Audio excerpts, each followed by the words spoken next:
O Diário de Goiás acompanha a eleição na OAB e convidamos hoje o Pedro Miranda, da Chapa 3, pela ordem, para um diálogo com você sobre a campanha eleitoral e as propostas e a situação dessa eleição. Pedro, bem-vindo.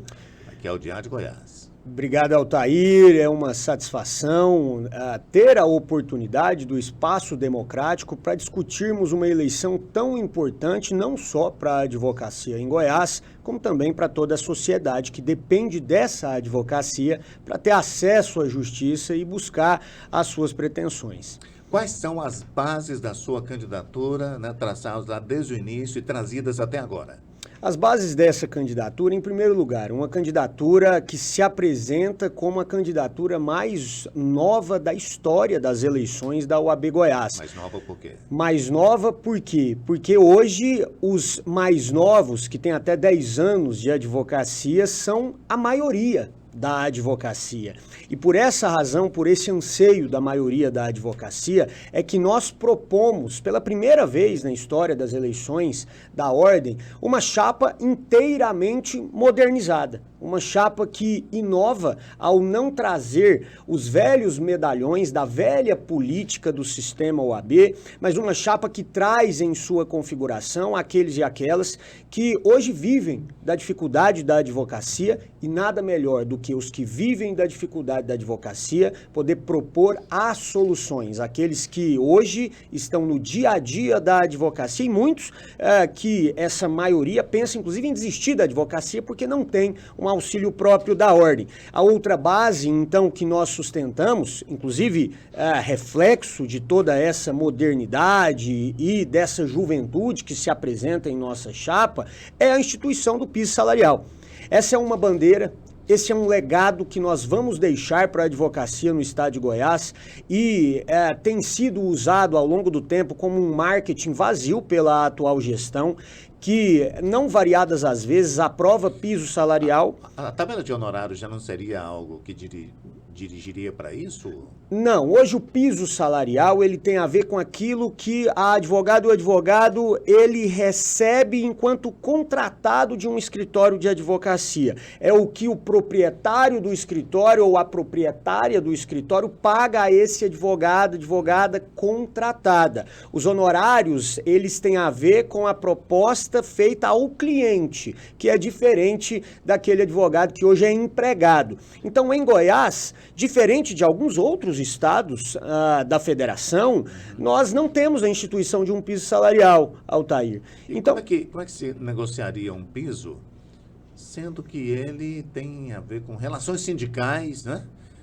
patronais, e a OAB é uma representação, me tira essa dúvida, ela não está nessa relação patronal, ou ela pode, como instituição, movimentar esta situação. Aí entraria uma outra figura, penso eu, o Sindicato dos Advogados. Mas esse não é um papel exclusivo do sindicato. O sindicato ele não sustenta esta bandeira de fazer essa instituição. Não é pelo sindicato, mas é por um projeto de lei que deve ser sancionado. Hoje a instituição do piso salarial só acontece por meio de lei estadual.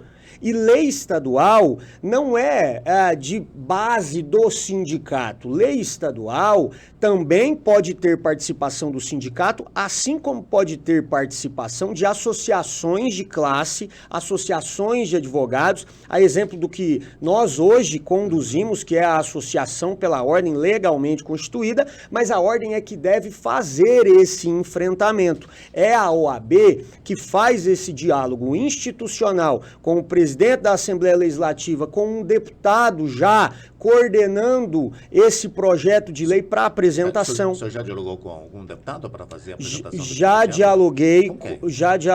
À época, em 2020, falei com o Jean, que à época estava como diretor da Assembleia Legislativa e hoje não mais, um projeto que foi apresentado por nós, hoje não mais. Falei com o Jean e depois iria para a CCJ, que à época era comandada por Vinícius Cerqueira, que então deputado estadual naquele tempo, e hoje não mais. Por quê? Naquele tempo, Altair, em 2020, eu me recordo bem, em dezembro de 2020, o Conselho Seccional aprovou um piso salarial da advocacia. Aham. Houve uma aprovação. Porém, essa aprovação, ela não torna obrigatória a instituição do piso salarial nos escritórios de advocacia. Essa aprovação, ela nada mais é do que algo sugestivo para que a Assembleia Legislativa tome providências em relação à apresentação de um projeto de lei. Eu cobrei, ainda em dezembro de 2020, eu cobrei e eu perguntei à ordem, inclusive, se isso era política vazia, se isso era marketing vazio, sem efetividade, ou se isso ia surtir efeito. Naquele tempo, a então presidente da Comissão da Advocacia Jovem me garantiu, inclusive isso está registrado, me garantiu que ela mesma, pessoalmente, faria então essa intermediação com um parlamentar estadual. Mas não houve qualquer efetividade. Qualquer efetividade, ou seja, o que nós temos de conclusão? Que nós estávamos certos. Foi mesmo uma política apenas para fazer negócio, foi mesmo uma política apenas para manchete de redes sociais, de plataforma, de site, de canais oficiais da OAB, mas no fim das contas não surtiu efeito nenhum. Recentemente, novamente, se discutiu isso como manchete, mas até hoje nós não temos a instituição de um piso salarial. Então, só aponta então essa perspectiva do piso, né? A luta por um piso para atender aí uma parceria dos advogados. Mas aí, quando o senhor faz esse tipo de questão, do outro lado está o advogado que contrata. Esse advogado quer um piso também? Aí que tá. O advogado que contrata, em sua grande maioria, é aquele advogado, então, que tem lá na sua base do seu escritório uma advocacia de massa que contrata 20, 30, 40 advogados. Sabe onde estão a maioria desses advogados? Onde? Sentados na cadeira da ordem. Fazendo negócio por meio da cadeira da OAB. Então, também não é interessante para aqueles que hoje comandam a Ordem dos Advogados do Brasil que haja a instituição de um piso salarial. Por quê? Porque eles representam exatamente o interesse contrário disso. Eles não querem uma instituição do piso salarial. Hoje se maqueia direitos trabalhistas, Altair, e eu te falo como. Sabe como esses grandes escritórios chamam esses advogados? De sócios.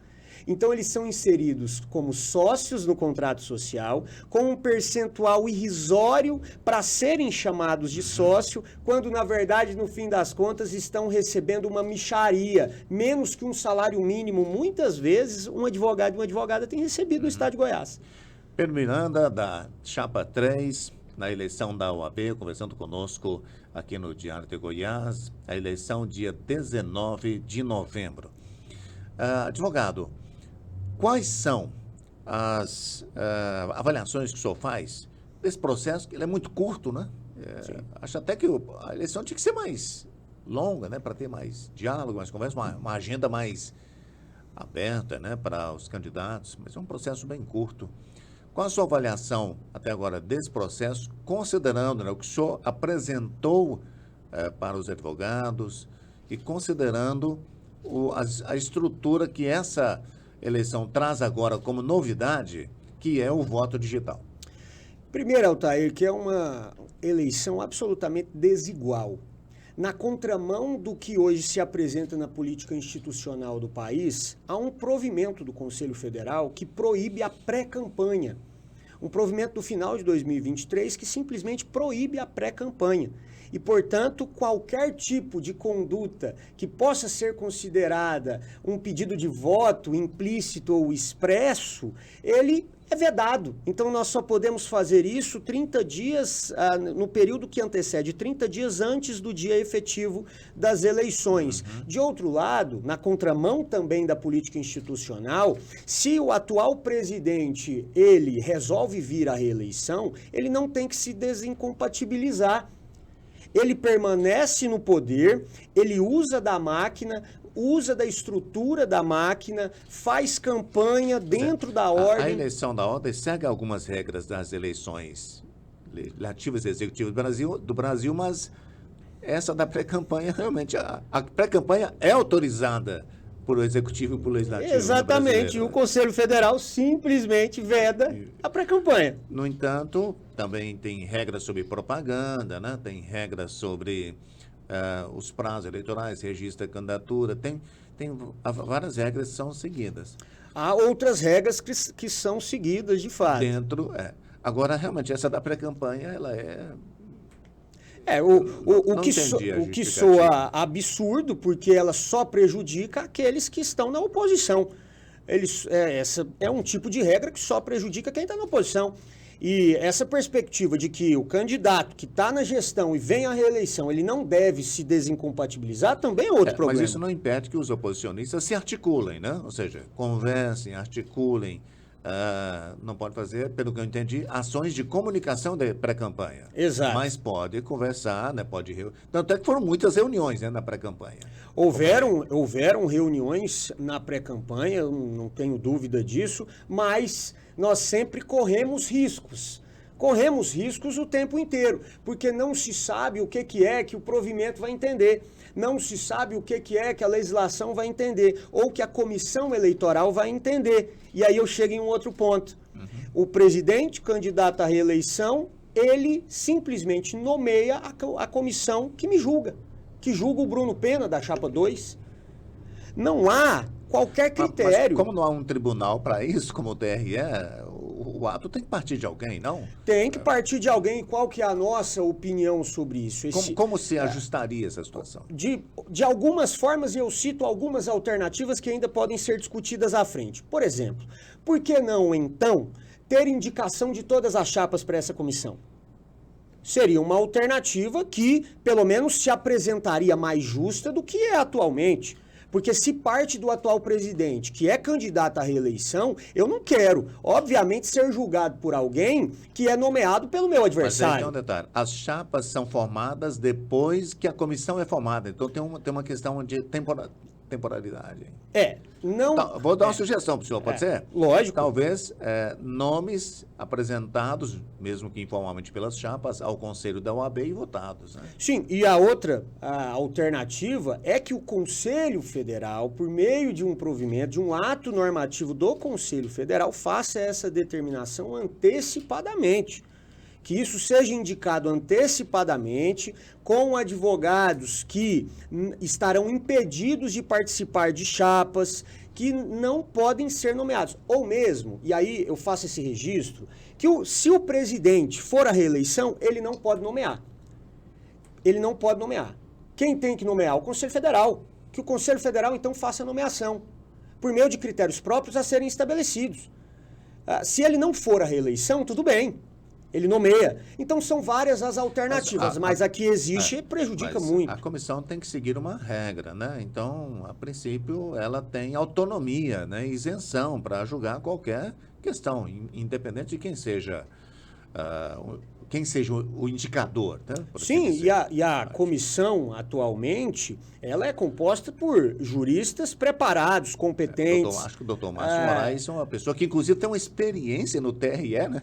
Eu achei interessante essa indicação esse ano, porque o doutor Márcio tem a experiência de muitos anos, né, no TRE. Sim, e eu não estou aqui a falar ou a fazer juízo de valor dos juristas que hoje estão sentados na cadeira da comissão. Mas o meu juízo de valor será sempre do critério de escolha. É estrutural. Estrutural. Não tenho nada a dizer sobre os julgamentos que foram realizados até o presente momento, que até o presente momento a comissão ela se apresenta com um caráter de imparcialidade. A comissão até o presente momento se apresenta com competência, com preparo. Não há críticas a se fazer à comissão eleitoral, porém o critério de escolha para nós é desigual. Bom, na prática é um fato vencido, né? Vencido. Nós estamos tratando aqui de algo que poderia ser discutido numa próxima eleição. Sim, algo sem assim, dúvida né? nenhuma. Porém, é algo que atinge a nossa candidatura. É algo que atinge a nossa candidatura desde o início, mas isso não é o principal ponto. O abuso de poder econômico, por exemplo, nas eleições. Qual a razão de se cobrar R$25 mil para alguém participar da chapa da atual gestão como conselheiro suplente? Qual é a razão de se cobrar R$40 mil de alguém para participar da atual gestão que vem à reeleição como conselheiro titular? Qual a razão de se cobrar mais de R$100 mil para alguém ser candidato ao Conselho Federal na atual chapa, se nós não temos percepção econômica quando na OAB? Qual é a razão de se fazer uma campanha milionária com aqueles que hoje sustentam honorários milionários, isso em razão de estarem sentados na cadeira da ordem? Qual é a razão de virem à reeleição, sendo que não há um salário, não há uma percepção econômica ao final do mês para isso? Hoje nós fazemos uma... Estou falando de uma espécie de contribuição, né, de cada um que participa da chapa e... eu já avaliando esse processo, entendi como um apoio para o desenvolvimento da campanha, né? É um apoio, um suporte para a campanha. Funciona como doação eleitoral, né? Funciona como na eleição para executivo e legislativo, né? Funciona como uma doação eleitoral, apesar de não ter registro, né? Não ter um controle sobre isso, não ter uma limitação, por assim dizer. Não tem limitação. Mas não é natural que os participantes de suas chapas apoiem nem a sustentação financeira para o desenvolvimento da campanha? Isso. Campanha custa, né? Isso custa, mas não pode custar 5 milhões de reais. Não pode custar 4 milhões de reais. Uma campanha da ordem, se custa 4 milhões de reais em uma eventual chapa... se nós fizermos como nós estamos fazendo... E como o senhor está fazendo? Exatamente. Você faz uma crítica ao seu adversário. Sim. E como o senhor está fazendo? Gastando menos de 5% do que eles estão gastando. Com a maioria da advocacia, que hoje é representada na nossa chapa, e que vive das dificuldades da advocacia e não fazem a percepção de honorários milionários, a exemplo do que o atual presidente conseguiu com o contrato da Equatorial e a procuração junto com a filha do governador nesse contrato da Equatorial. Nós estamos fazendo uma campanha que se apresenta como uma campanha daqueles que de fato vivem essa advocacia. E essa advocacia aqui, ela não tem interesse e não tira deste interesse para poder fazer a campanha. Não são pessoas que só estão dando esse dinheiro para terem uma percepção ao final ou para manter aquilo que ela já está inserida. Uma questão importante mas o senhor está induzindo que essa contribuição tem algum ato ilícito em relação a isso? Não, mas é imoral. Não é ilegal. Não é ilegal, prática, não né? é ilegal, mas é absolutamente imoral. Por isso uma das nossas... Doar R$100 ou R$50 ou R$500 não faz diferença, ou R$10.000, não há fato ilícito nisso. Não há fato ilícito nisso, desde que não haja abuso de poder econômico, e hoje, nas campanhas institucionais, abuso de poder econômico é, inclusive, causa de algumas hipóteses de inelegibilidade, isso faz parte do de provimento multa. da eleição? Isso não faz parte do provimento da eleição. O que faz parte é a prestação de contas eleitorais que, a exemplo dessa chapa que vem à reeleição, nunca prestou conta dos seus gastos em 2021. Não tem. Na verdade, eu acompanho a eleição há muito tempo, a eleição da OAB, mas nunca vi prestação de contas em nenhuma eleição. Exatamente. E nós cobramos. Nós fizemos requerimento à OAB, ainda esse ano, antes de iniciar a campanha eleitoral, para que a OAB apresentasse as prestações de contas de todas as chapas de 2021. Não deve ser feita a comissão eleitoral? Exatamente, mas a comissão eleitoral fica dentro da OAB. Então, temos que fazer isso à secretaria para que, então, a comissão possa nos oferecer a resposta. Mas isso não foi feito. Não foi feito, simplesmente restaram inertes, omissos. E essa omissão, ela só diz para nós uma coisa, que a ordem não está preocupada com isso, que a comissão também não está preocupada com isso, e que valores astronômicos podem ser gastos para que aqueles que estão lá façam a manutenção dos seus contratos. A eleição na OAB tem uma característica de partidarização também, isso me ajuda a interpretar. Em outras eleições, né, já tivemos o grupo OAB Forte, né? O grupo do Leão Denis, o grupo ligado a Crozara, o grupo ligado a Júlio Meirelles, Pedro Paulo já esteve no grupo de oposição, hoje ele está no grupo da situação. Essa eleição agora, em relação às anteriores, né? Como é que estão os grupos, entre aspas, partidários? Bom... E como é que o senhor situa, né? Sua chapa se situa nisso? Exatamente. Em 1987, Felicíssimo Sena assume a ordem. E Depois de Felicíssimo Sena, se sucedem ali Miguel Cansado. E aí constituiu a OAB Forte. Exatamente. A OAB Forte ela é constituída, depois disso vem Miguel Cansado, depois nós temos Henrique Tiburcio, que deixa a presidência da OAB para assumir cargo no governo Marconi. Depois dessa briga nós temos Enil assumindo, nós temos Macalé assumindo, e dentro desse cenário todo, Lúcio Flávio se aproveita em 2015, é eleito, de modo que... E não mais na OAB Forte. Não mais, de modo grupo. que ele sustenta em 2015 que está enterrando a OAB Forte, que esse grupo da OAB Forte deixou um rombo milionário na Ordem dos Advogados do Brasil em Goiás, que ele teria um trabalhão para resolver essa história. Eu lembro do número de 25 milhões à época que se discutia. Isso, se discutiu. Não, e foi por aí mesmo, esse é um número aproximado, e essa era uma crítica deste atual grupo que vem à reeleição. E em 2021, a OAB Forte tenta voltar novamente, aliás, em 2018 tenta voltar novamente com Pedro Paulo, em 2021 tenta voltar novamente com Pedro Paulo, mas percebe então que deve se unir ao poder para suas articulações. E o que acontece, Altair, é que todos esses citados, hoje estão junto com esse atual grupo. E o senhor, então, não esteve nesse alinhamento em nenhum momento? Não estive nesse alinhamento em nenhum momento. Na prática, a sua candidatura, então, a sua chapa, constitui um novo núcleo, um outro núcleo? Um novo grupo, como você chamou de partidário, mas é um novo grupo, sim. E por isso a nossa diferença. Nós nos afastamos de todos esses projetos políticos, porque nós entendemos que esses projetos políticos, eles querem se perpetuar na ordem para satisfazer interesses pessoais. E nós não vamos coadunar com isso, em nenhum momento. Então nós estabelecemos um grupo de 142 advogados e advogadas para fazer frente a todo esse sistema que quer perpetuar na gestão da OAB para continuar tendo benefícios privados. Um fato importante que, numa eleição assim de turno único, a oposição, quanto mais dividida, mais beneficia quem está na frente, independente de quem esteja na frente. A sua candidatura e de Breno não teve nenhuma conversa nesse sentido, no sentido de alguma unificação? Houveram diversas conversas, eu e o Bruno sentamos algumas vezes para conversar, e não chegamos a uma solução. E eu explico por quê.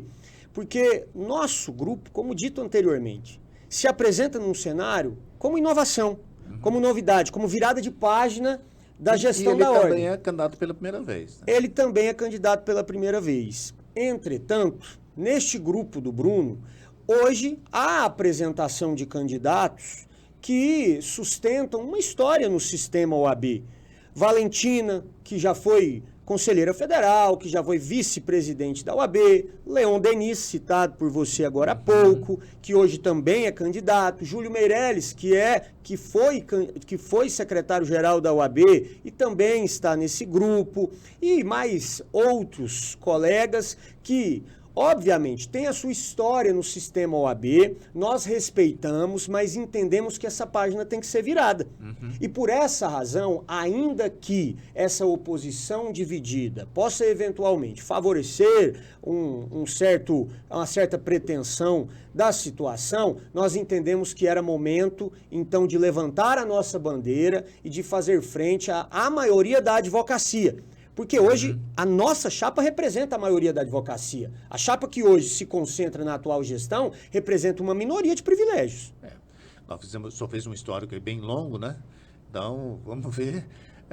Eleição tem o seguinte, o que sai de uma eleição pode ser ruptura, pode ser junção, pode ser vitória política, pode ser vitória eleitoral. A gente vai perceber aí nos próximos anos, né, como é que esse grupo vai se constituir. Agora, com o senhor citou nomes que estão com o outro lado, né? Com o senhor, quem é que está colaborando para essa formação desse novo núcleo? Quem também colabora nessa liderança?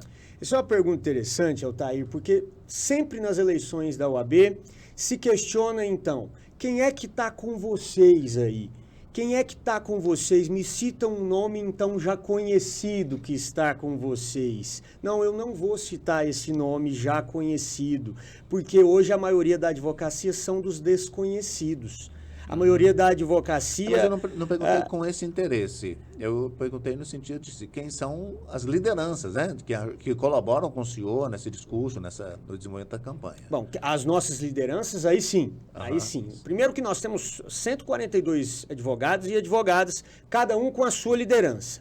Mas, dada as perspectivas de posições no nosso grupo, hoje nós temos Mariana França na vice-presidência da Ordem dos Advogados do Brasil, ela que já tem experiência, inclusive, nas prerrogativas, nos direitos dos advogados. Nós temos o doutor Byron Seabra Neto, que também já tem uma história, é advogado criminalista, família, candidato, né? Também tem um sobrenome já conhecido do sistema judiciário.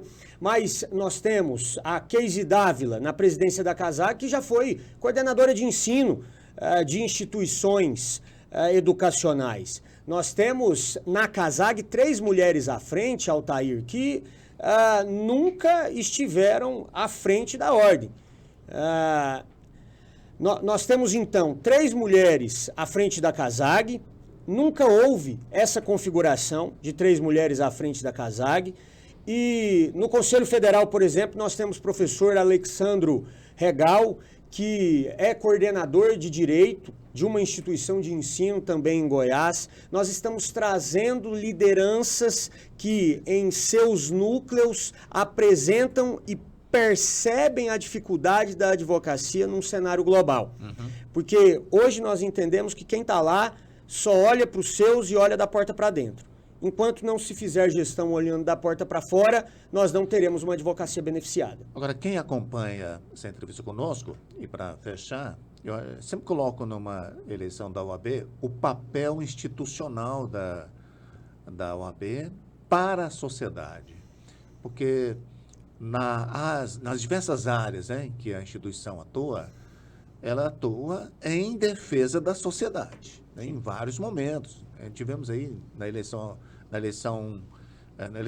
na atual gestão municipal, alguns questionamentos importantes que foram feitos a diversas questões. Então, te pergunto, né, na sua visão e na sua proposta, como a OAB pode servir melhor ainda mais à sociedade? Hoje, inclusive, eu entendo que a ordem não faz pela sociedade absolutamente nada. Absolutamente nada. Eu não tenho nada a comemorar dos feitos da ordem em favor da sociedade. A ordem precisa resgatar um papel histórico de defesa da sociedade civil organizada. É a ordem que, ao lado do Ministério Público, também pode fazer frente a políticas públicas que não estão sendo satisfeitas ao cidadão. Mas a ordem não faz isso. Mas a ordem não faz isso por quê? Porque hoje a ordem virou secretaria de governo. Hoje a ordem virou puxadinho do governo. A ordem hoje está absolutamente dependente dos governos, seja em âmbito municipal, seja em estadual, seja federal, e vai piorar, porque a filha do governador agora está na chapa do atual presidente que vem à reeleição. Se eles eventualmente se lograrem vencedores, nós teremos então uma OAB cada dia mais acovardada e ajoelhada para o governo.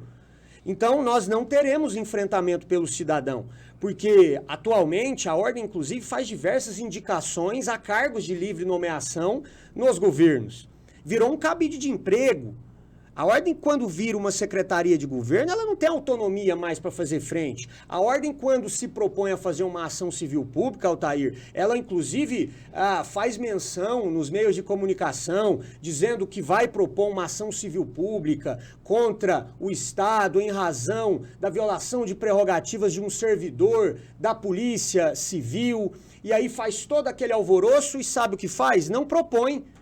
Nós não vemos absolutamente nada. Naquele caso em que o advogado apanhou, no caso do Arcélio, o que a OAB fez naquela ação? Da Praça da Bíblia? Exatamente, da Praça da Bíblia. Foi na gestão do Lúcio Flávio. Gestão do Lúcio Flávio. O que a OAB fez? Gestão do Lúcio Flávio, que agora está todo mundo junto. Lúcio Flávio, que não veio depois da sua reeleição, coloca lá Rafael Lara. E hoje está todo mundo junto. É a mesma gestão, o mesmo grupo. Mas é que o senhor dizendo o quê, Suboceco? A OAB fez a defesa dele. Fez a defesa dele. Sabe o que fez ao final? Fez acordo. não levou para frente essas ações. Não levou para frente essas ações. Não houve penalidade. Acordos foram realizados. Não, acordos foram realizados. A Ordem simplesmente abriu mão de continuar com esses processos. A OAB faz hoje política de manchete. De manchete. Mas se o advogado não quis fazer esses acordos também, o senhor tem certeza? Mas a Ordem faz esse enfrentamento também. A Ordem também tem que dizer sim ou não. A Ordem também tem que falar. O advogado também tem que ser respeitado. Mas a Ordem tem que falar. Eu estou fazendo uma suposição. Imagino que o advogado que tenha optar também por um acordo. Né? Tudo bem, mas como ficam as prerrogativas para a maioria da classe? Como que isso é visto pela maioria da advocacia? Mas o senhor levantou um assunto importante. Temos que revisar o caso Orcélio. Exatamente. Para nós, sim. Para nós, sim. E, de outro lado, a Ordem, ela permanece com essa mesma postura sempre. Para não enfrentar o governador, ela não leva as ações até o final. Vou citar um caso para você, Altair. Isso. Ação de inconstitucionalidade da lei que proibia visitas íntimas no Estado, que gerou toda uma repercussão, porque a Ordem, ela fez frente a uma lei estadual que proibia a visita íntima nos presídios. O governador bancou e contestou. E o governador contestou, mas o Tribunal de Justiça julgou inconstitucional a lei estadual. Aí eu lhe pergunto, houve efeito? Tem acontecido as visitas íntimas no estado de Goiás? Não. Não. É a mesma coisa de que eu, impetrante de um habeas corpus, consigo liminar para que meu cliente receba a sua liberdade, posto lá e falo, consegui a liberdade do meu cliente, mas está preso até hoje. Bom, doutor Pedro Miranda, obrigado pela entrevista aqui ao Diário de Goiás, com muitos temas na eleição dia 19. Obrigado ao senhor pela entrevista, boa sorte. Obrigado, Altair, mais uma vez. Obrigado também ao Diário de Goiás, a todos que nos acompanham. É uma satisfação. Obrigado pela oportunidade. Esse espaço democrático é sempre importante para que a advocacia possa decidir no dia 19 de novembro. E dia 19 de novembro, se você votando 3, você muda a história da gestão da Ordem em Goiás. Pela primeira vez, um grupo novo se apresenta nesse cenário e para mudar isso, para mudar todo esse sistema de privilégio, esse sistema viciado com os mesmos nomes e os mesmos sobrenomes de sempre. É hora de fazer diferente para termos resultado diferente. Obrigado ao senhor. Você, telespectador aqui do Diário de Goiás, acompanha mais informações sobre esta entrevista no diariodegoias.com.br. Agradecemos a sua audiência. Compartilhe. Fique à vontade aí com a sua conexão conosco. Até breve.